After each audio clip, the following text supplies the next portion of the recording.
Go to metamask.io, click Get Chrome extension, add it to Chrome. You should see a little fox face appear up in the right-hand corner of your browser. Click on it, create a password to access your account. Remember to make it a good password because, like a bank account, MetaMask will hold actual valuables. Agree to the terms. This part is important, so I'll slow it down for you. At this stage, you are presented with a seed phrase. 12 random words in a specific order that are unique to your address. If you forget your password or get a new computer and want to reinstall the same account, these 12 words are the only way you can recover the account and the value it holds. Ethereum is designed so that there's no central authority that can steal, freeze, or block you from the network, which is awesome. But it also means there is no central authority that can help you recover your funds if you lose your password and seed phrase. So please, please, please write your seed phrase down and keep it somewhere safe and private. Okay, now you're in. Think about that. In about 30 seconds, without having to give up your personal details or be tied to any nation's banking system, you just created an account that anyone, anywhere can send funds to. Pretty cool. All right. If needed, you can purchase Ether directly in MetaMask through Coinbase or Shapeshift. Just click those buttons and you'll be taken through the steps. To receive Ether or ERC20 tokens in MetaMask, you simply have to share your public key with the sender.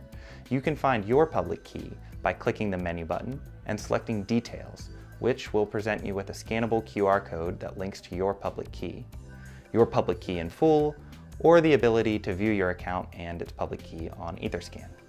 Alternatively, you can just click the account name right in the center of MetaMask and it will copy your public key to your clipboard so that you can easily share it with others.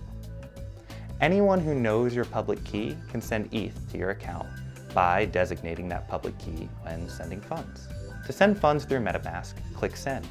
Type or paste in the public key of the recipient and the amount you want to send.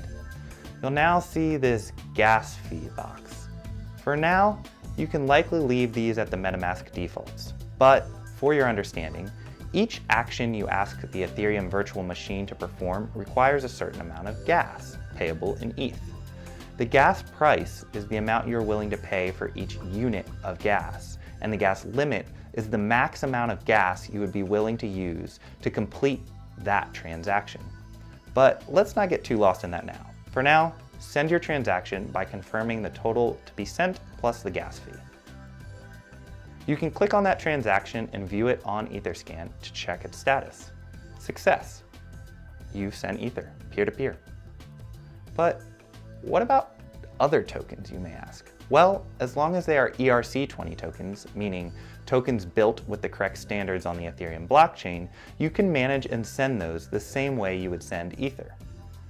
To add tokens to your MetaMask account, you can search for the token inside MetaMask, or get the token contract information via Etherscan and enter it in manually. The only real difference is when sending tokens, gas is still payable in ETH.